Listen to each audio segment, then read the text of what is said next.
Good morning students. Last class में हमने second chapter atomic structure को कंप्लीट किया और उसकी डाउट क्लास हमने की थी। आज हम क्या करेंगे, इसके अंदर नेक्स्ट यूनिट स्टार्ट कर रहे हैं, unit third, classification of elements and periodicity in properties. तो यहाँ पर हमें क्या डिस्कस करना है कि जैसे जैसे एलिमेंट डिस्कवर होता गया तो उनकी स्टडी जो है बहुत कॉम्प्लिकेटेड हो गई। तो उनकी स्टडी को ईजी वे में करने के लिए अलग अलग साइंटिस्ट ने अलग अलग थ्योरी दिया कि हम इनको किस तरीके से अरेंज करके इजी वे के अंदर उनको हम रीड कर सकते हैं, स्टडी कर सकते हैं। तो उसके लिए डिफरेंट साइंटिस्ट के डिफरेंट लॉज हैं। फर्स्ट हमारे पास लॉ है डॉबे-राइडर प्रिंसिपल।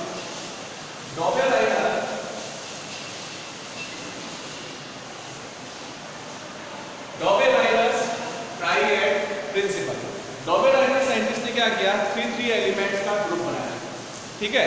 और इन ग्रुप में क्या था कि फर्स्ट और थर्ड एलिमेंट के जो एटॉमिक मास का एवरेज होता है वो बीच वाले एलिमेंट के एटॉमिक मास के इक्वल होता है, ठीक है। जो इंटरमीडिएट एलिमेंट है, जो सेकंड नंबर का जो एलिमेंट है, उसका एटॉमिक मास एवरेज होता है फर्स्ट और थर्ड एलिमेंट का। For example lithium, sodium, potassium 7 + 39 divided by 2, ऐसे कैल्शियम, पोटेशियम, बेरियम और Cl और I। ये हमारे पास सिलेबस में नहीं है, ये डिलीटेड पोर्शन है, बट हमको इस चैप्टर को कंटिन्यू करना है, इसलिए हम यहाँ पर बेसिक से स्टार्ट कर रहे हैं। तो आज की क्लास में हम केवल डिलीटेड पोर्शन जो था उसी को हम डिस्कस कर रहे हैं। सेकंड हमारे पास है न्यूलैंड्स लॉ ऑफ ऑक्टेव्स। और ऑक्टेव लॉ जो है वो आप लोगों को पता है कि अगर हम एटॉमिक मास के एटॉमिक वेट के इंक्रीजिंग ऑर्डर में अगर एलिमेंट्स को अरेंज करते हैं तो every 8 element have properties similar to the first element, यानी फर्स्ट और 8 एलिमेंट जो होता है उनकी प्रॉपर्टी सेम होती है।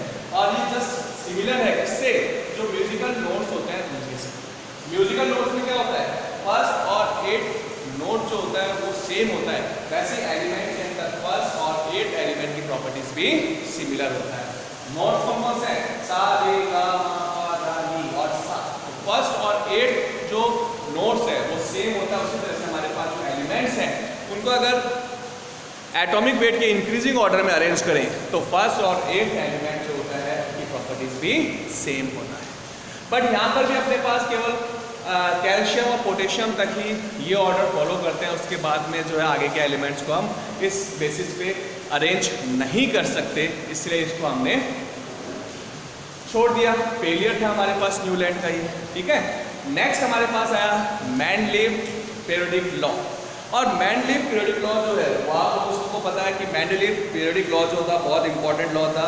हम ये कह सकते हैं कि जो मॉडर्न पीरियोडिक टेबल है उसका जो बेस था वो किसने रखा था, मेंडलीव ने।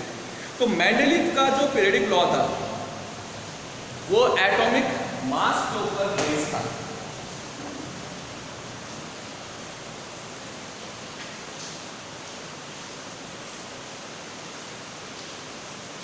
देखिए यहाँ पर थर्ड हमारे पास है Mendeleev's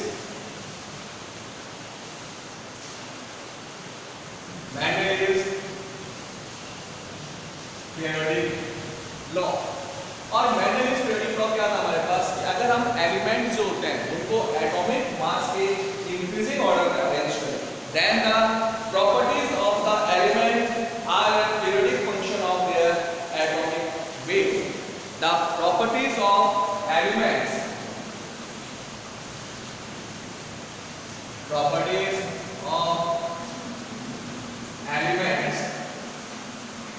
are periodic function of their atomic weight, ठीक है। Properties of elements, properties of the elements are a periodic function of their atomic weight। कि अगर हम यहाँ पर एलिमेंट्स को एटॉमिक वेट के इंक्रीजिंग ऑर्डर में अरेंज करें तो एक सर्टेन इंटरवल के बाद में जो प्रॉपर्टीज है, सिमिलर प्रॉपर्टीज वाले एलिमेंट्स जो है वापस रिपीट होता है, ठीक है।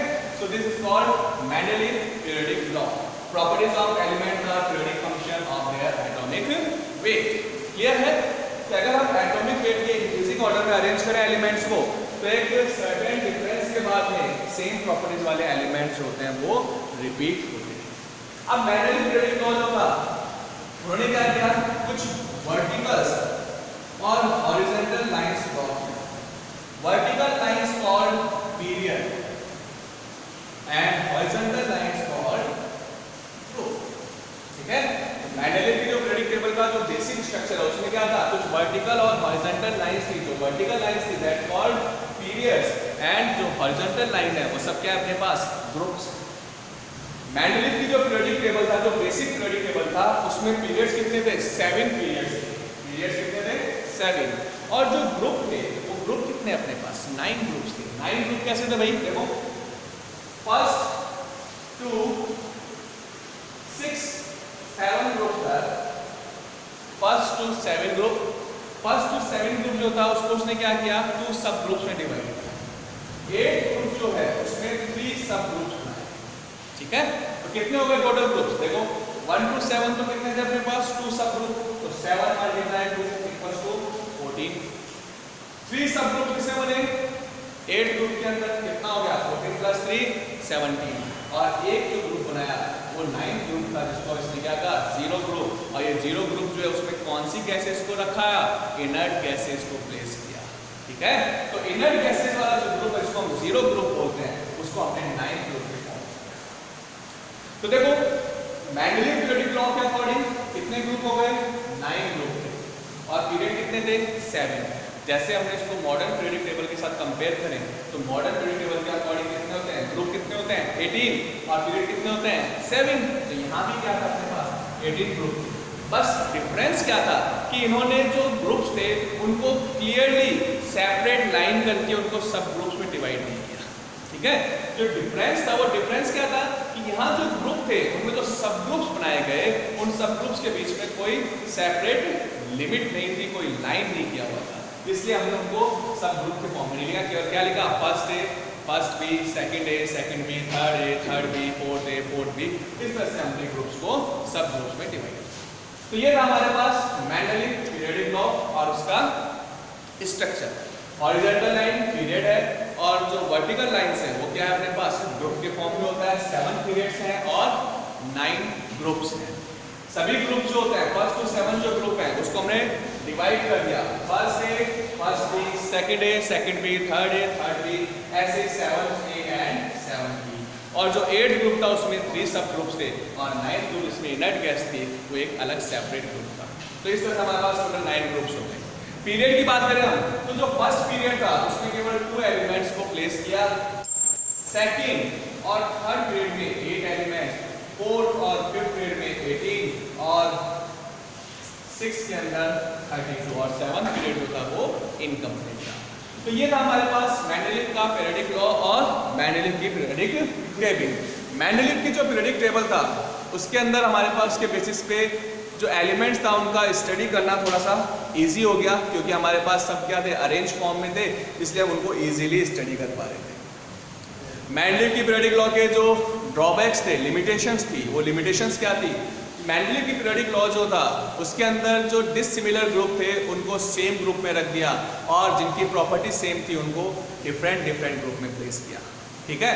सेकंड ड्रॉबैक क्या था कि यहाँ पर जो पीरियोडिक टेबल था वो एटॉमिक वेट पे अरेंज था और अगर एटॉमिक वेट पे अरेंज होता है तो एक एलिमेंट के बहुत सारे आइसोटॉप्स पॉसिबल हैं जिनका एटॉमिक नंबर तो सेम होता है बट एटॉमिक वेट डिफरेंट होता है. तो सभी आइसोटॉप्स जो थे उनको पीरियोडिक टेबल में प्लेस करना चाहिए था बट उसने ऐसा नहीं किया.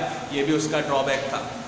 थर्ड पॉइंट क्या है हमारे पास कि यहाँ पर पीरियोडिक टेबल जो था वो एटॉमिक वेट के इंक्रीजिंग ऑर्डर में अरेंज किया हुआ था बट मेंडेलिव ने खुद ने ये ऑर्डर जो है बहुत सारी जगह ब्रेक कर दिया. यानी जिसका एटॉमिक वेट कम था वो बाद में लिखा है और जिसका एटॉमिक वेट ज़्यादा था उसको पहले पीरियोडिक टेबल में प्लेस कर दिया.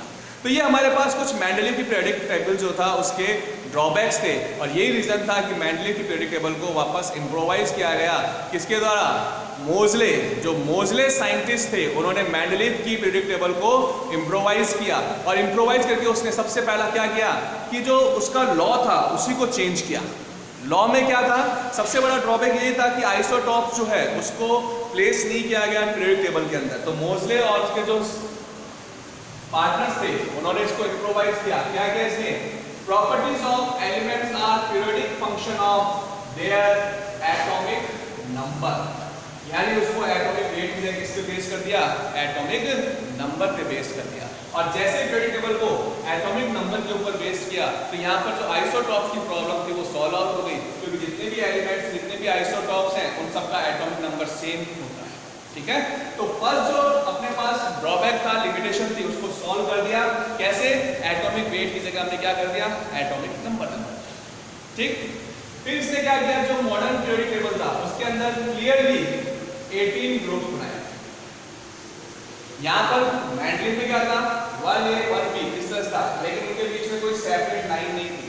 ठीक है, फर्स्ट ग्रुप के अंदर ही A और B सब ग्रुप थे, बट जो मॉडर्न पीरियोडिक टेबल था उसने क्या किया, सेपरेटली 18 ग्रुप्स बनाए।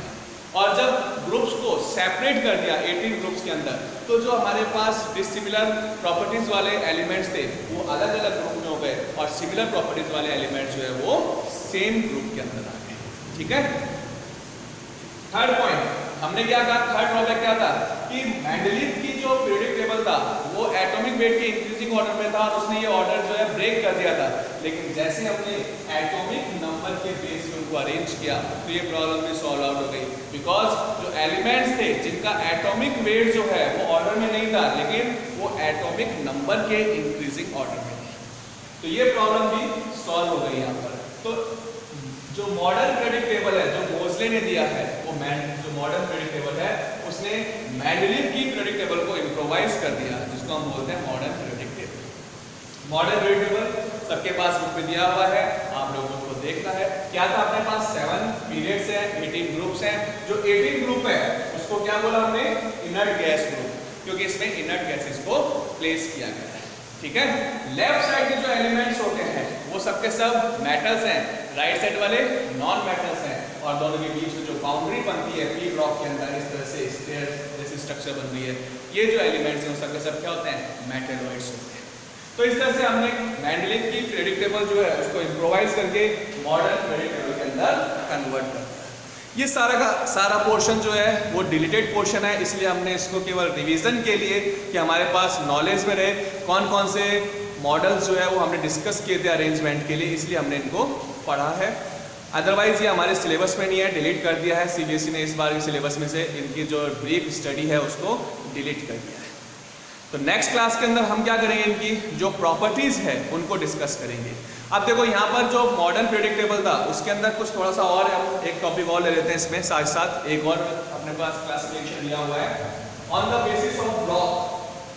ब्लॉक के बेसिस के ऊपर भी जो एलिमेंट्स है उनको क्लासिफाई किया। मॉडर्न पीरियोडिक टेबल के अंदर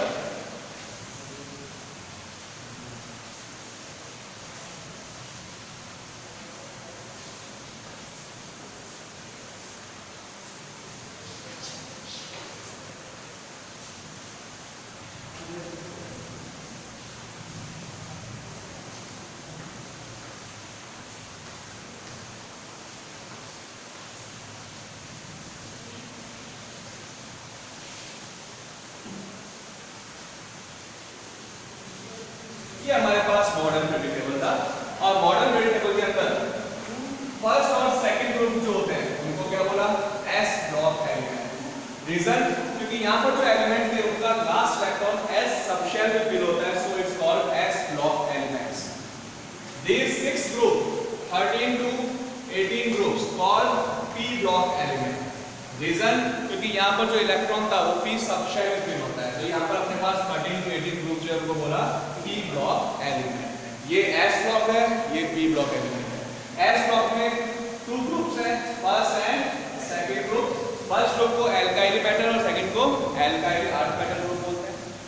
यहाँ पर 13 to 18 p ब्लॉक एलिमेंट है, 18 ग्रुप इनर्ट गैस ग्रुप है, 17 group called halogen. Halogen means sea salt. Reason, क्योंकि ये जो अपने पास एलिमेंट है वो सबसे पहले सॉल्ट के फॉर्म में मिले थे, इसलिए इसको हम क्या बोलते हैं, हैलोजन्स बोलते हैं। 16 ग्रुप के एलिमेंट जो है दैट्स कॉल्ड चैल्कोजेन। चैल्कोजेन का बोलने का रीजन क्या है, चैल्कोजेन बोलने का रीजन ये है कि 16 ग्रुप के एलिमेंट्स जो होते हैं वो जनरली ओर्स फॉर्मेशन के लिए यूज में आते हैं। चैल्कोजेन का मीन्स ये होता है ओर्स फॉर्मेशन। जितने भी ओर्स हैं, हेमेटाइट हो या मैग्नेटाइट है या अर्जेंटाइट है, रूबी सिल्वर है, सभी के अंदर ऑक्सीजन और सल्फर जो है वो कंपाउंड के फॉर्म में होता है। तो ये जो ग्रुप है इसको हम बोलते हैं चाल्कोजेंस। ठीक है, 15 ग्रुप एलिमेंट जो है, इसके जो एलिमेंट्स होते हैं वो सब के सब किसमें यूज आते हैं? हर्बिसाइड्स के फॉर्म में यूज में आते हैं, यानी एग्रीकल्चर यूज में आता है। Nitrogen, phosphorus, arsenic, antimony and bismuth. 14 group element semiconductor के फॉर्म में आते हैं और 13 ग्रुप एलिमेंट जो होते हैं वो लाइटर एलिमेंट्स होते हैं, जो कि एल्यूमिनियम, बोरॉन, गैलियम वगैरह ये सब। ठीक है, यहां पर अपने पास थर्ड टू जो 12 ग्रुप है that's called D block element, because यहां पर जो इलेक्ट्रॉन होते हैं वो डी सब शेल में फिल होते हैं। ठीक है, और एक और हमारे पास क्लासिफिकेशन था जिसको हमने मेन पीरियोडिक टेबल में प्लेस ना करके अलग से मेन पीरियोडिक टेबल के नीचे प्लेस किया था, that's called F block element. Reason क्योंकि यहाँ पर जो इलेक्ट्रॉन्स होते हैं वो एफ सब शेल में फिल होते हैं। तो ये था हमारे पास कंप्लीट क्लासिफिकेशन जिसमें हमने Dobereiner, Newland, Mendeleev, modern periodic table और ब्लॉक स्टडी किया है। नेक्स्ट क्लास से हम इसकी प्रॉपर्टीज डिस्कस करेंगे।